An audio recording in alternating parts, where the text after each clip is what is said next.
Malvinas en primera persona nos presenta otro capítulo y en este caso vamos a hablar con un ex capitán médico de la Fuerza Aérea Argentina, Carlos Rubén Beranec. ¿Cómo le va, Rubén? Buenas tardes.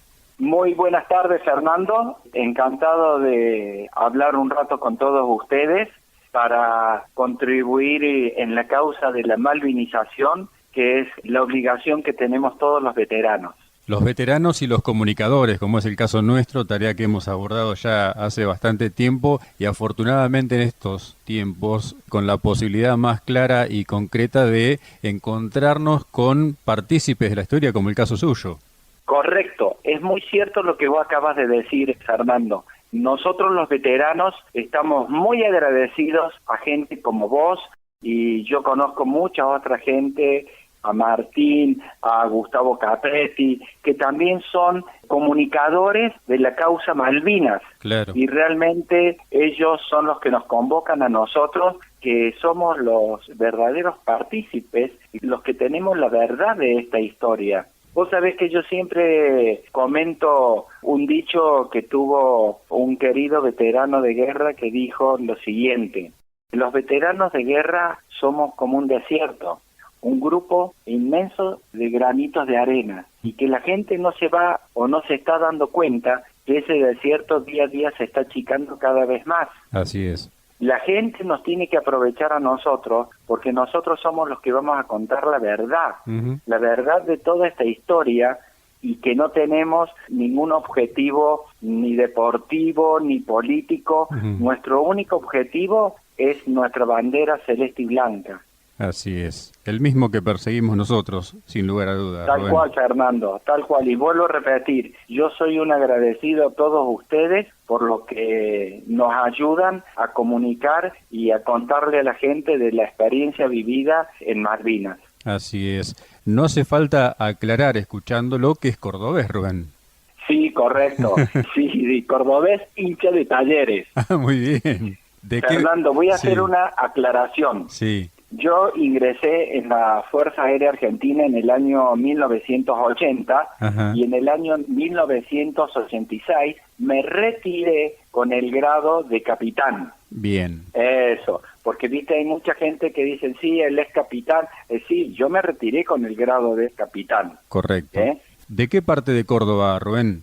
Mira, si vos me permitís, me voy a autopresentar. Sí. Mi nombre, como vos bien lo dijiste, es Carlos Rubén Beranec. Yo nací en la ciudad de Córdoba. Ajá. El 8 de octubre de 1954.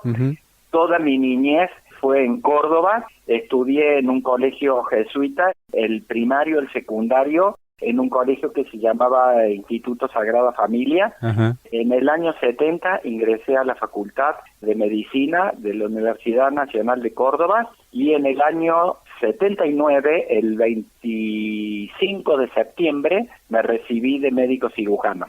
Muy bien. Una especialidad muy particular, por cierto, de la medicina, ¿no? Ocurre, Fernando, que el título de médico cirujano no es el título correcto. Ajá. Porque nosotros nos recibimos y ninguno sabe de cirugía.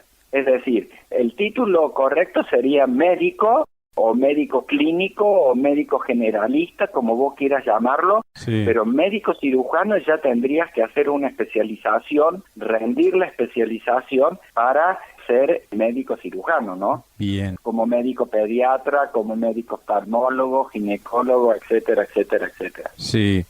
¿Cómo viene esa denominación entonces de cirujano? ¿Hay una especialización después? Exacto, después, una vez que uno se recibe, hace sus prácticas, cada uno tiene su inclinación hacia una parte determinada de la medicina. Está el que hace medicina general, claro. Está el que hace cirugía, y está aquel que hace la especialidad o no. Bien. ¿Y en qué año decide buscar su camino en la Fuerza Aérea, en este caso? Bien, te cuento. En el año 79 yo me recibí. Yo ya estaba trabajando desde que estaba en cuarto año de la facultad. Sí. Concurría al Policlínico Ferroviario, al servicio de guardia de los días jueves, al consultorio externo de clínica médica y al piso de la internación de clínica médica del Policlínico Ferroviario y del Hospital Córdoba. Bien. En el año 80 decidí rendir para ingresar como médico de la Fuerza Aérea Argentina. Bien. Entonces me presenté en el hospital de la Fuerza Aérea Argentina en el barrio de Pompeya. Ahí tuvimos un examen médico que tuve la suerte de aprobarlo. Posteriormente tuvimos una entrevista personal, un examen psiquiátrico y al final nos dieron los resultados. En ese momento no recuerdo bien, Fernando, qué cantidad de personas habíamos rendido como médicos. Sí. Ingresamos solamente 15 y yo tuve la suerte de ingresar a la Fuerza Aérea Argentina en el año 1980.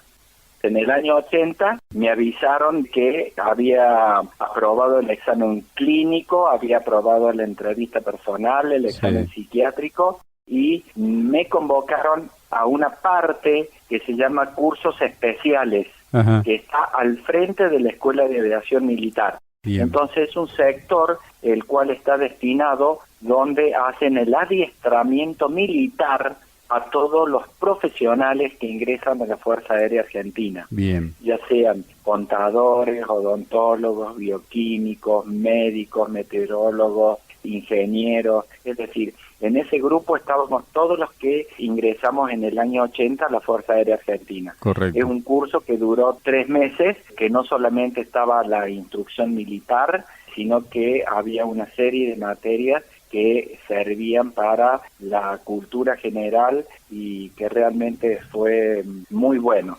Finalizado el curso, te dan el grado de primer teniente en comisión. Primer teniente en comisión. Entonces preguntaron a cada uno qué destinos eran los que prefería cada uno elegir. Yo, como era de Córdoba, tenía en ese momento mi novia, Gabriela, viviendo en Córdoba, elegí como destino Córdoba. Y tuve la gran suerte que me destinaran al Escuadrón Sanidad de la Fuerza Aérea Argentina. Muy bien. Así que en el año 1980 ingresé a la Fuerza Aérea Argentina y estuve destinado en el Escuadrón Sanidad de la Escuela de Aviación Militar. ¿Y qué actividades desarrollaba allí, Rubén? Bien, el Escuadrón Sanidad o un médico militar en el Escuadrón Sanidad son múltiples las funciones que uno desempeñaba. Teníamos la internación de los cadetes, porque ahí es donde se forman los cadetes, los futuros aviadores y los instructores. Sí. También teníamos un sector de internación para soldados, teníamos los consultorios externos, donde atendíamos a un horario determinado los soldados, a otro horario los cadetes, a otro horario el personal militar y a otro horario el personal civil. Hacíamos los controles de ausentismo, cubríamos el servicio de pista, porque cada vez que volaban los aviones y había una emergencia, estaba conectada a la torre. Bien. Con la sanidad y los bomberos, sonando una sirena en la cual nosotros éramos convocados, el equipo médico, el conductor de la ambulancia, un enfermero y un médico y un soldado camillero que debía concurrir a la pista. Hacíamos también charlas informativas sobre determinados temas médicos, concurríamos a las campañas militares que hacían tanto los soldados como los cadetes, concurríamos a las prácticas de tiro, concurríamos al tiro aéreo que hacían los aviones en el mes de agosto en La Cruz, en la provincia de Córdoba. Es decir, eran múltiples las funciones. Sí, aparte, teníamos un día de guardia durante la semana y eran rotativos los sábados y domingos. Uno imagina especialmente el vínculo que se puede establecer con los cadetes desde la parte sanidad, ¿no? Mira, yo por suerte y gracias a Dios, yo soy un agradecido a la Fuerza Aérea Argentina por todo lo que me dio y porque me dio el privilegio y el honor de poder haber ido a las Malvinas. Y aparte, en el tercer año que yo estuve en la Escuela de Aviación Militar, me designaron como médico de los cadetes, así que tuve un íntimo contacto con los cadetes y con muchos de los pilotos. Claro. Que tuvieron intervención directa en la gesta de Malvinas. Le hago una pregunta muy puntual y que tiene que ver con la sanidad militar. ¿Es igual o tiene algo de parecido o es muy diferente a lo que es la sanidad pública o privada en general? En términos generales, Fernando, es lo mismo. vos tratás de velar por la integridad física y psíquica del individuo. Sí. Hay sus diferencias porque no es lo mismo la actividad que hace una persona civil a la actividad que hace un militar. Entonces, vos tenés una preparación, o como quien diría, vos haces una especialización médica en ginecología, en oftalmología, en pediatría. Vos haces una especialización en todo lo que puede competir a la parte militar. Haces cursos de medicina aeronáutico-espacial, haces cursos de plan de evacuación en masa, que realmente eso a mí personalmente me sirvió de mucho en Malvinas. Claro, claro. Y vuelvo a repetirte, Fernando, y como lo digo siempre y como lo escribí en el libro, que soy un agradecido a mi querida Fuerza Aérea Argentina, ¿no? Sin y lugar a aparte, dudas. tengo muchos amigos en la Fuerza Aérea Argentina, ¿no? Claro. El 2 de abril de 1982, ¿dónde estaba, Rubén? El 2 de abril de 1982 estaba en mi destino en la Escuela de Aviación Militar, y que en ese momento nadie pensaba escuchar tremenda noticia como fue la que escuchamos cerca del mediodía. Cerca del mediodía, no recuerdo bien, Fernando, si habrá sido las 11:30, nos dieron la información que se habían recuperado las Islas Malvinas. Sí. Indudablemente nos llenó de una enorme emoción a todos. El jefe de la unidad convocó urgente a una formación en la Plaza de Armas, tanto al personal civil como al personal militar, donde él personalmente dio el comunicado de que a través de la Operación Rosario habían sido recuperadas nuestras Islas Malvinas. Íntimamente, ¿qué sintió, qué pensó como argentino? Todos me han hecho esa pregunta. Sí. Yo te la voy a responder. Sí. Como argentino sentí una profunda emoción y alegría de recuperar un territorio que lo veníamos reclamando desde hace 145 años. Pero internamente, viste que los seres humanos a veces tenemos presentimientos o a veces presagiamos que pueden ocurrir ciertas situaciones. Aparte de la felicidad interna que yo tenía como argentino, sentía una gran preocupación porque yo estaba seguro que los ingleses no se iban a quedar de brazos cruzados. Y la historia me lo demostró que fue como yo lo había pensado, que lamentablemente ocurrió lo que ocurrió, ¿no? Así es. ¿Cuál era su situación civil? ¿Era casado ya? Te cuento, cuando ingresé a la Fuerza Aérea Argentina estaba de novio con Gabriela, nos casamos y en el año 81, el 29 de diciembre, nació mi primer hijo, que es el que está en esa foto. Ese es Fabián, mi primer hijo. Yo estaba casado y tenía a Fabián de tan solo 3 meses de vida cuando yo me fui. Imagino el despegue de la familia para el despliegue. Lo que pasa que todo fue una situación que no fue fácil. Claro. Fue un momento en el cual la ansiedad, la angustia, la incertidumbre estaba girando permanentemente en el ambiente. Claro. El domingo de Pascuas, el domingo 11 de abril, me llaman por teléfono a la casa de mi padre avisándome que me tenía que presentar urgente en la Escuela de Aviación Militar. Entonces, ese domingo inmediatamente me presento en la Escuela de Aviación Militar. Estaba el jefe de la sanidad de la Escuela de Aviación, el mayor César Gatti, y mi jefe de sanidad, el primer teniente Luz Delfino, quienes me dan la novedad que un grupo de soldados o una compañía de soldados iba a ser movilizada al sur argentino a cumplir la misión de la custodia de un aeródromo. Generalmente cuando hay una movilización se moviliza el equipo sanitario. Claro. Y en ese momento me dice, vos sos el médico que hemos designado para esta misión y que te va a acompañar el suboficial Juan Domingo Sosa y 2 camilleros santiagueños, mis queridos amigos David Díaz y mi querido amigo, que en paz descanse, Romualdo Romacho, dos santiagueños que fueron los soldaditos que me acompañaron desde que salimos de la Escuela de Aviación el martes 13. Ajá. Y volvimos a Uruguay, o nos entregaron en Uruguay un martes 13. ¡Qué bárbaro! Con ellos el día de hoy mantengo comunicación. Romacho lamentablemente era uno de los soldados camilleros que realmente no te puedo aseverar si fueron como consecuencias de ciertos efectos postraumáticos de la guerra. Falleció muy joven. El suboficial Pérez, que fue otro de los suboficiales que nos acompañó en el equipo sanitario, hizo un cuadro psiquiátrico con una depresión muy severa y falleció muy joven. Es decir, del equipo sanitario que había en Gus Green, donde yo estuve destinado, sí, éramos 2 médicos, el doctor Fernando Mirandavos, que está vivo, está en Alicante, en España en este momento.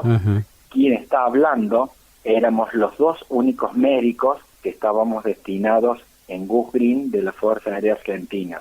Bien. Había 2 suboficiales, Juan Domingo Sosa, que fue conmigo, que está muy bien, Juan, y el suboficial auxiliar Pérez, que vino de Buenos Aires, del Hospital Central, y llegó aproximadamente a mediados, para ser más exacto, el 22 de abril, llegó y se incorporó y formó el equipo sanitario. Ese era el equipo sanitario que había en Gus Green. Rubén, a partir de que lo notifican de la situación de despliegue hacia el sur, ¿qué material médico o equipo médico preparó usted o hizo preparar para precisamente esa movilización? Muy buena pregunta la tuya, Fernando. Muy buena pregunta. En mi respuesta te voy a decir por qué es muy buena pregunta. Porque dentro de todos los errores que cometimos en la guerra, y que en el libro que yo he terminado de escribir y que próximamente lo voy a presentar, ahí enuncio los errores que hemos cometido en la guerra, de no tener conocimientos del enemigo, de no conocer el idioma del enemigo, de no conocer el terreno en el cual nos íbamos a desplegar, el no tener los elementos básicos para el transporte de heridos. Es decir, tuvimos un montón de falencias que las fuimos notando a medida que transcurrían los días. Bien. Esa vendría a ser la segunda parte de la pregunta que vos me hiciste. Y la primera parte de la pregunta que vos me hiciste, Fernando, junto con Juan Domingo Sosa y los 2 soldados camilleros, armamos el equipo sanitario o los elementos sanitarios básicos que estábamos acostumbrados para las maniobras habituales y comunes, claro, no para una guerra. Claro. Ahí está la diferencia. Claro. Entonces tuvimos un montón de falencias, no teníamos unidad de sangre, no teníamos laboratorio, no teníamos un bioquímico, no teníamos para hacer radiografía, es decir, falencias muy importantes en un terreno de operaciones donde había aproximadamente 1.300 a 1.400 efectivos militares y éramos nosotros para atender a toda esa gente. Y no solamente eso, sino que el campo en el cual se había desplegado todos los militares era un campo muy amplio, muy grande, en el cual vos no tenías acceso a determinados lugares. Había campos en los cuales estaban minados, claro, y vos no podías pasar. Es decir, había una serie de contratiempos y de medidas que nosotros no la habíamos tenido previstas y que las fuimos apreciando a medida que iba transcurriendo el tiempo. Claro. Fernando, no teníamos medios de comunicación. No tuvimos medios de comunicación entre nosotros ni con nuestro puesto comando durante toda la guerra. ¡Qué bárbaro! Tuvimos un Land Rover que lo utilizamos como ambulancia a partir del 1 de mayo, cuando tuvimos nuestro primer ataque aéreo. Claro. Si no, todas las visitas o cada vez que solicitaban un médico, ya sea a las 7 de la mañana, a las 11 de la mañana, a las 3 de la tarde, a las 2 de la mañana, vos tenías que ir personalmente al puesto comando. El puesto comando te daba las órdenes de dónde vos tenías que ir y tenías que ir caminando hasta ese sector. Qué bárbaro. Por eso en una de las fotos que yo te envié también, Fernando, que no es una foto precisamente de Gus Green, en donde se transportan los heridos entre otros compañeros que lo levantan en brazos como pueden. Sí. Bueno, así teníamos que nosotros transportar a nuestros heridos, porque no teníamos los elementos necesarios para poder transportar a nuestros heridos, ni tampoco llegar a los lugares donde estaban nuestros heridos. Claro. Esa es otra de las diferencias que hay de la medicina privada, pública, a la medicina militar. Correcto. Yo a muchos colegas les he de decir, ustedes no se imaginan, ni saben lo desesperante, lo angustioso que es estar en un campo de batalla con un ser humano eviscerado o que está con una amputación, una semi-amputación de un miembro y estás vos solito y no tenés nada. Claro.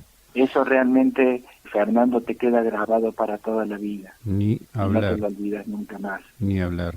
Por eso yo siempre digo, Diosito, yo he sido un privilegiado en la vida por haberme dado la posibilidad de haber ido a defender esa parte de la tierra en lo que yo pude hacer como médico. Claro. Y no solamente que pude aprender muchas cosas desde el punto de vista médico, sino que también aprendes y valorás muchas cosas del ser humano. Claro. La guerra, Fernando, te muestra toda la miseria, te muestra todo lo malo que tiene un ser humano desde el punto de vista del poder económico, del poder político, del poder bélico, esa ambición desesperada y desmedida, pero a su vez también te muestra las grandes virtudes que yo he visto. Mira, te lo cuento y se me llenan los ojos de lágrimas y se me pone la piel de gallina, porque las cosas que yo he visto hacer a muchos soldados no lo he visto nunca en la vida. Cómo no tenían miedo de ofrender su vida por ayudar a un semejante que estaba en una situación crítica o en una situación difícil, o que estaba herido, o que estaba gimiendo de dolor, o que estaba pidiendo auxilio. Esas son las grandes virtudes que tenemos los seres humanos y que las tenemos escondidas y que no las explotamos. Y eso te lo muestra la guerra. Seguro. Rubén, volvemos un poquito atrás, antes de la llegada a las islas, precisamente porque ustedes, me decían, desplegaron a supuestamente dar seguridad a un aeródromo en el sur, pero no sabían que iban a las islas. ¿Cómo fue el momento del cruce al archipiélago? ¿Qué sintió cuando llegó a las islas? Yo me puedo retrotraer un par de días atrás. Por supuesto. Resulta ser que ese día domingo nosotros acomodamos todo el equipo sanitario que teníamos previsto y a las 5 de la tarde nos autorizaron regresar a nuestros domicilios. Imagínate cuando yo llegué a mi casa ese domingo de Pascua, las preguntas me llovían por todos lados, qué pasó, qué no va a pasar, qué va a hacer, qué no va a hacer, y yo trataba de evadir, eludir y tratar de dar paz y tranquilidad a todo esto. Claro. El día lunes nos presentamos a nuestro destino de la Escuela de Aviación Militar, terminamos de acopiar todos los elementos que nosotros considerábamos o creíamos que eran los necesarios para el despliegue que íbamos a tener y los llevamos a la terminal de carga donde se iban acopiando todos los elementos que el martes 13 teóricamente íbamos a despegar. Sí. Ese día lunes la compañía de soldados que fue destinada al sur fue a hacer su primer práctica de tiro. Tiraron 2 tiros cada uno de los soldados y así fueron a la guerra. Volvimos a las 5 de la tarde, nos autorizaron nuevamente volver a nuestros hogares y bueno, para mí fue un momento muy difícil porque yo sabía que al otro día me iba a ir, pero por dentro sabía que yo iba a regresar y que iba a volver a ver a mi familia. Así que fue una noche interminable, no me podía dormir pensando muchas cosas, buenas y malas, hasta que llegó la hora que me tuve que despedir de Gabriela, me tuve que despedir de mi hijito Fabián. llegué a la Escuela de Aviación, se ordenó inmediatamente la formación de todo el personal que tenía que desplegar. En un sector determinado formamos todo el personal de la Escuela de Aviación y se asociaron o se agruparon, mejor dicho, algunos oficiales pertenecientes a la Escuela de Suboficiales, al grupo a desplegar. Bien. De ahí el jefe de la base nos arengó con sus palabras y nos despidió. Subimos a unos colectivos, fuimos al aeropuerto Córdoba y en horas del mediodía llegaron unos aviones Boeing de la Fuerza Aérea Argentina que nos transportaron hasta Comodoro Rivadavia. Eso fue el martes 13. Llegamos a Comodoro Rivadavia en horas de la noche, un viento, una lluvia, un movimiento de personal realmente como uno nunca pensó ver. Nos destinaron un hangar donde ahí dormimos en el piso hasta el día 14 en horas muy tempranas, aproximadamente 4:30, 5 de la mañana. Subimos a un C-130, un Hércules, sí, que fue el que nos llevó a las Islas Malvinas. Cuando nos enteramos nosotros que íbamos a ir a las Islas Malvinas, nos enteramos cuando estábamos en la Escuela de Aviación y estábamos a punto de salir, entonces ahí supimos que íbamos a las Islas Malvinas. Algo que cuentan todos los veteranos, cuando llegamos a Malvinas, a Puerto Argentino y aterrizó el avión, ver nuestra celeste y blanca flamear en ese cielo celeste es algo que realmente si te pone la piel de gallina, se te hace un nudo en la garganta y es una experiencia que solamente la contamos y la sentimos los que hemos estado ahí en ese momento. Así que fuimos recibidos por el brigadier Castellano, que era el jefe de la base, nos dio sus palabras de recibimiento y una vez terminada la reunión, yo me dirigí al hospital que estaba en plena gesta y ahí me presenté al doctor Espinela, mayor Espinela, que fue el jefe de la sanidad de las Fuerzas Armadas durante todo el conflicto. Y bueno, estuvimos platicando mucho con él, me comentó cuál era o cuál iba a ser mi función, que me iban a destinar a Bujrín. En Bujrín ya estaba destinado el doctor Miranda, él había ido el 13 a Bujrín y durante ese día me pidió que lo ayudara a atender una serie de pacientes y así transcurrió ese día 14, que fue nuestro primer día en las Islas Malvinas, en Puerto Argentino, para el día 15 arribar a Bujrín, que fue donde se formó la Ban Cóndor. Antes de continuar con el relato de lo que empezó a pasar allí en Bujrín, como oficial médico, ¿usted también iba vestido de combate, llevaba armamento? Sí, correcto, Fernando. La Convención de Ginebra, los médicos militares tenemos todos la ropa de combate, exactamente igual que todos los otros combatientes. Incluso vos habrás observado en una de las fotos que yo te envié, que está el grado de primer teniente, sí, y en cada una de las líneas horizontales negras está separado por un rojo, que eso indica sanidad. Y además teníamos el brazalete con una cruz roja y nuestro casco tenía también un círculo blanco con una cruz roja. Bien. La base aérea militar Cóndor, me decía, se forma a su llegada.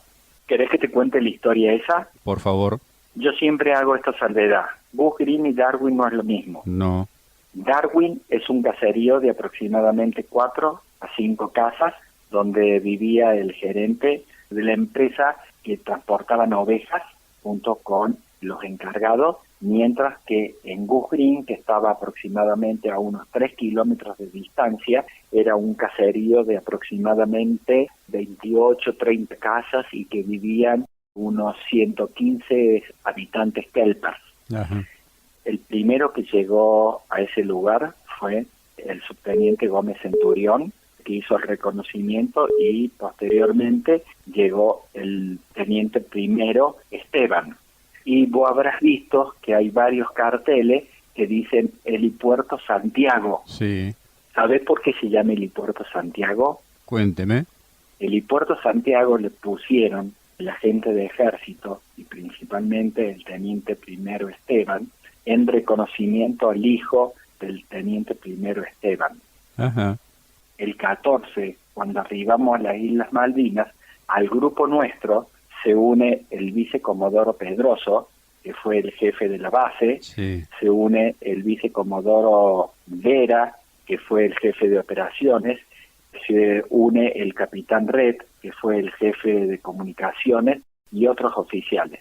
Entonces, el 15 llegamos todos los integrantes de la Fuerza Aérea Argentina, y por razones de antigüedad, el vicecomodoro era mucho más antiguo que el teniente primero Esteban. Sí. Entonces el vicecomodoro decidió ponerle Van Cóndor. Bien. A partir del 15 de abril se empezó a llamar Van Cóndor, y ahí todos los días, en horas muy temprano por la mañana, teníamos una formación donde cada uno daba sus novedades, sus necesidades, y lo más lindo de todo esto, Fernando, izábamos nuestra bandera cantando Capella Aurora, que me hacía recordar lo que hacía en el primario. Claro. Porque en el primario, cuando iba a primer, segundo, tercer grado, izábamos la bandera argentina cantando Aurora, ¿no? Es así, tal cual. Así es la historia de la Van Cóndor. ¿Y las actividades que empezó a realizar allí, Rubén?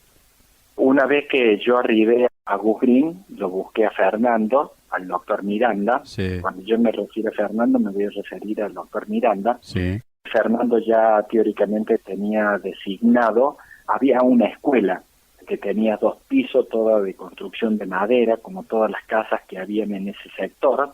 Entonces a nosotros nos habían designado 2 habitaciones de esa escuela, en uno de los extremos que daba hacia Gus Green, y una habitación la habíamos destinado para ordenar todo el equipamiento médico y todas las medicinas que nosotros pudiéramos necesitar. Y en la otra habitación la utilizábamos para la atención del personal que requería nuestros servicios o al que tendríamos que hacerle alguna curación, alguna práctica, algo por el estilo. Y en el segundo piso, en una de las otras habitaciones, dormíamos junto con otro grupo de militares de la Fuerza Aérea Argentina. Me decía anteriormente que no tenían comunicación allí dentro de lo que fue la base aérea militar Cóndor. ¿Había alguna forma de comunicarse con Puerto Argentino para ustedes o lo tenían que hacer también a través de...? Sí, correcto. No, eso realmente desde Puerto Argentino nunca nos faltó nada, porque cada vez que nosotros necesitábamos algún elemento médico, dábamos la novedad al puesto comando o a comunicaciones, y ellos inmediatamente, a través de los helicópteros Bell y Chinook, que estuvieron destinados también en ese punto geográfico, enseguida nos traían todo el material que nosotros pudiéramos requerir. Bien. Eso realmente es de destacar, porque no tuvimos, gracias a Dios, necesidades o falta de ningún material, porque inmediatamente lo teníamos a disposición. Bien. Y previo al inicio de las acciones, previo al 1 de mayo, ¿cómo era el estado sanitario en general de la tropa? ¿Atendían también de otras fuerzas ustedes? Es una pregunta muy amplia esa. Ajá. Los primeros días fueron días como uno estaba acostumbrado a realizar las maniobras militares, todo muy tranquilo. Nosotros cumplíamos nuestras funciones de atender a pacientes que tenían dolores de garganta, fiebre, dolores de espalda, lesiones de piel, cosas sencillas y simples. Gracias a Dios no tuvimos ninguna situación grave o que implicase alguna urgencia. Estábamos encargados también de controlar la alimentación, estábamos encargados de controlar el destino final de los residuos, de ver si se podía organizar de alguna forma cómo higienizarse, es decir, teníamos múltiples tareas. En primera instancia, los primeros días, Sanidad funcionó en esas 2 habitaciones que yo comenté recientemente. Sí. De Fuerza Aérea Argentina, aproximadamente debemos haber sido unas 170 personas, unos 170 efectivos militares, mientras que de Ejército la cantidad de efectivos era de aproximadamente 1.100, 1.200. que fueron incorporándose o llegando a medida que transcurrieron los días y las semanas del mes de abril. Sí. Los únicos 2 médicos para cubrir las necesidades de toda la fuerza era Fernando y yo. Contábamos con los 2 enfermeros, a excepción de Osvaldo Pérez, que llegó el 22 de abril, y los 2 soldaditos camilleros. A medida que fue llegando la gente, el ejército principalmente, se fue desplegando a lo largo de todo el terreno. Entonces nos dieron la orden que teníamos que crear un puesto de socorro. Ajá. Un puesto de socorro implica una carpa simple, sin piso, sin agua, sin luz, donde vos tenías que tener los elementos básicos para tratar cualquier emergencia o urgencia que pudiera suscitar en el momento. Ajá. De la escuela en dirección a Darwin, aproximadamente a unos 700 metros, habíamos hecho el puesto de socorro. Ajá. Entonces, Sanidad de la Fuerza Aérea Argentina tenía 2 lugares que cubrir, la escuela y el puesto socorro. Y de noche tenía que haber alguien en el puesto socorro. Claro. Así que con Fernando nos turnábamos una noche cada uno, íbamos a dormir en el piso, en las bolsas de dormir, Sí. y te dormías cuando te cansabas y cuando los ratones te dejaban de pasar por encima. Así es la historia. Así que Ejército había desplegado una cantidad importante de efectivos, pero no había dispuesto personal de sanidad o médico en todo caso. Correcto, correcto. Siempre cuando cuento sobre Malvinas, yo digo que a Malvinas las divido en 4 etapas. La etapa previa, que es la que correspondió todo al mes de abril, la etapa de la guerra propiamente dicha, Sí. que fue la del mes de mayo, la que corresponde al periodo de prisioneros de guerra, y la última, que es la posguerra. Sí. Yo siempre lo divido o lo veo desde ese punto de vista. Entonces, como te decía Fernando, a medida que transcurrieron los días, fue llegando la gente de Chinook, la gente de Bell, especialistas en la materia, encontraron un punto geográfico específico donde posiblemente podían aterrizar los aviones Pucará, que para eso habíamos sido nosotros desplegados. Entonces hicieron la prueba, 2 aviones Pucará que vinieron de Puerto Argentino, hicieron la constatación que la pista era operable. Entonces empezaron a llegar los pilotos, los mecánicos, así que vos te podés imaginar, Fernando, que en la medida que vos ibas viendo que todo ese circo, digamos, iba creciendo, Sí. vos decís, oye, ¿qué es lo que va a pasar acá? Es decir, ya te sacabas de tus pensamientos de que esto era una simple maniobra militar. Aparte, información o noticias de lo que estaba pasando en el continente casi no teníamos. Claro. A veces, a través de Radio Carve de Montevideo, cuando podíamos conseguir una radio o poder escuchábamos lo que iba ocurriendo a través de las mediaciones o de las negociaciones de paz y de lo que a su vez el gobierno británico iba a ejecutar. Así que ya teníamos 2 puestos sanitarios donde estábamos los médicos, los enfermeros y los soldados. Al operar la pista, yo lo dije al principio, que cuando estaba en la escuela de aviación y se ondaba la sirena de ataque aéreo, tenía que salir el equipo sanitario. Claro. Entonces tuvimos que formar otro equipo sanitario entre los 6 que estábamos para que unos se quedaran en la escuela, otros se quedaran en el puesto de socorro y otros se quedaran en el servicio de pista mientras operaban los aviones. Claro. Realmente eso fue otro de nuestros errores. Fue muy problemático porque no teníamos comunicaciones entre nosotros, no teníamos medios de movilidad, pero bueno, gracias a Dios pudimos cumplir nuestro rol, nuestras funciones, y más o menos así fue como se manejó todo esto hasta la última semana que los soldados hicieron el juramento y vino un padre que nos dio una misa, nos dio un escapulario de la Virgencita del Rosario, y nos dio un rosario, que todo eso, si vos pensabas un poquito, estaba presagiando algo, que estaban preparando para algo que evidentemente iba a ocurrir. Ujú. Y así transcurrió la última semana del mes de abril. ¿Y el 1 de mayo, cómo lo vivió?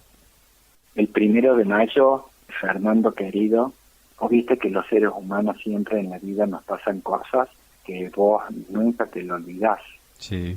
Yo el día de hoy, ya próximo a los 40 años, cierro los ojos y me recuerdo casi todo lo que yo viví ese momento. Mm. Ese día, en la escuela, estaba el soldadito Romacho, en el servicio de pista estaba el doctor Miranda con el otro soldado, y en el puesto de socorro estaba el suboficial Pérez y yo. Ajá. Voy a comentar otro de los errores que tuvimos nosotros. A las 4:15 de la mañana, un avión Vulcan sobre Puerto Argentino tiró 20 bombas de 500 libras, Sí. que una de ellas solamente pudo llegar en una parte de la pista. Ujú. A nosotros, los sanitarios, no nos dijeron nunca lo que había pasado en Puerto Argentino, porque de haber sabido nosotros que ya a las 4 de la mañana había habido un ataque inglés, indudablemente, Fernando, vos hubieras estado en una alerta permanente. Claro. Nosotros no sabíamos absolutamente nada.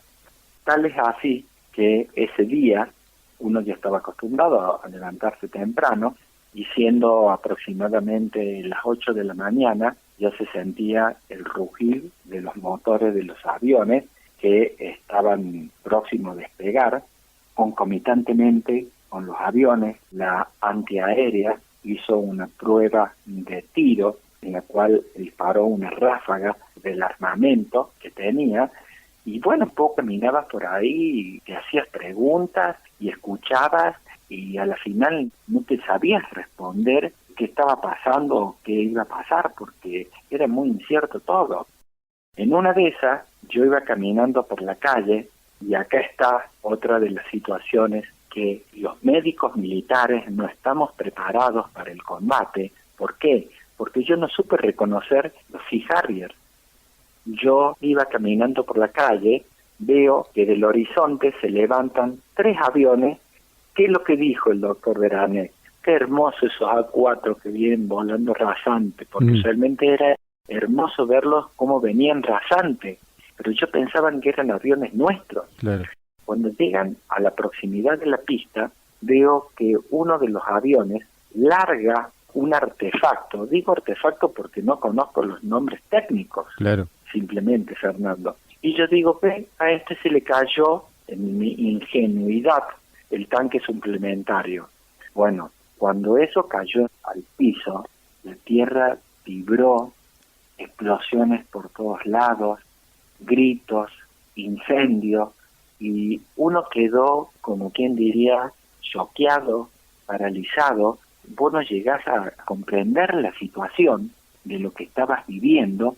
Yo creo que eso puede haber transcurrido un periodo de tiempo de unos 15, 20 segundos.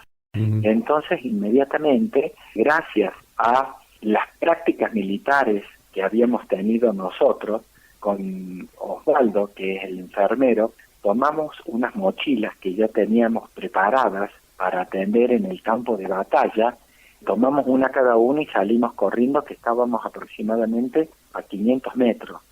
Ocurre que en ese momento todo el mundo gritaba un médico, auxilio, socorro, que vos no sabías a quién atender primero. Claro. Era un desorden total hasta que llegamos a la zona de la pista, que ahí estaba donde se había centralizado el ataque de los aviones, porque justo el Pucará del capitán Brunet hizo despegar, se le rompió el amortiguador del tren de nariz y quedó clavado. Entonces, en la parte de donde tenía que despegar estaba el teniente Jukik esperando que sacaran ese avión para poder despegar él. Sí. Y alrededor de él estaban lamentablemente todos sus mecánicos y estaban todos sus armeros, y la bomba cayó en medio de todos ellos. Sí. Y ahí es donde se produjo la baja de todo el personal de la Fuerza Aérea Argentina. Ese fue un momento, Fernando, donde realmente las cosas que vos ves son cosas de película. El grito, el sufrimiento, personas ensangrentadas. Tuvimos la colaboración inmediata de toda la gente, porque vos lo repetís, nosotros no dábamos abasto. Esa foto que yo te envié te sirve a título comparativo de cómo se transportaban los heridos. Así es como soldados, suboficiales, oficiales traían los heridos hasta que en una parte donde estaba el búnker de la pista pudimos empezar a acomodar a nuestros heridos. Los muertos los pusimos en un lugar determinado. En otro lugar fuimos haciendo la clasificación de los más graves, de los más leves, hasta que medianamente se calmó un poco la situación, nos pudimos organizar los dos médicos y el enfermero, porque justo Sosa, si vos te habrás dado cuenta, no lo nombré, porque Sosa, que era el otro enfermero, sí, el día anterior tuvo que evacuar a 5 soldados con parotiritis a Puerto Argentino. En ese momento que estaban ocurriendo todas estas situaciones realmente tristes y lamentables, apareció por obra y gracias de Dios un Chinook, en el cual venía el enfermero Sosa, y ahí tuvimos la suerte de poder cargar en el Chinook a 12 de nuestros heridos que estaban más comprometidos en lo que respecta a la parte de su salud y fueron evacuados rápidamente a Puerto Argentino. La historia dice que llegando a una parte determinada, antes de Puerto Argentino, se muere el suboficial Carrizo. El suboficial Carrizo no se murió en Gujrín, se murió en el viaje de evacuación a Puerto Argentino. Y Brasic, que es el otro suboficial que también tuvimos muerto, hay dos versiones que el día de hoy yo todavía no pude encontrar cuál es la verdad. Según una versión, dicen que cuando aterriza el helicóptero, en los brazos de otro suboficial, cuando abren la compuerta, Brasic estaba muerto, había fallecido. Y la otra versión dice que a Brasic logran transportarlo hasta el hospital de Puerto Argentino y siendo aproximadamente las 2 de la tarde, en la sala de cirugía fallece el suboficial Brasic. Ese fue nuestro primer día de guerra propiamente dicha. Quedaron aproximadamente unos 12 o 15 soldados heridos con esquirlas, con quemaduras, que los llevamos a nuestra sanidad. ¿Cómo se superó a nivel sanidad y a nivel anímico ese ataque del 1 de mayo?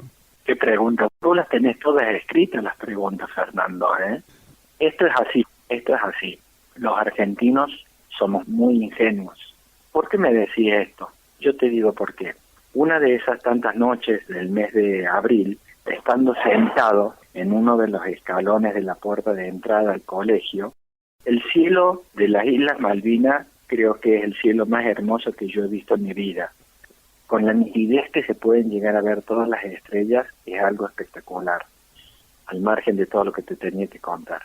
Entonces estábamos los 6 integrantes de sanidad charlando, cuando de repente empezamos a ver señales lumínicas en determinadas partes del territorio de Gujrín. Entonces nosotros mismos nos dimos cuenta que esas señales eran señales en código, que alguien estaba pasando diciendo algo. Entonces inmediatamente fuimos al puesto comando, vimos la novedad y nos dijeron no, quédense tranquilos que no pasa nada. Mira lo que son las cosas, escucha lo que son las cosas, Fernando. Los ingleses tenían la amplia libertad de andar por todos lados, iban y venían sin restricción alguna, pasaban al frente donde estaban los aviones, pasaban al frente donde estaban las municiones, donde estaban los combustibles, donde estaban los puestos de cada uno de los soldados. Ellos tenían la amplia libertad. Había una mujercita rubia que se llamaba Janet. ¿Alguien te contó la historia de Janet? No.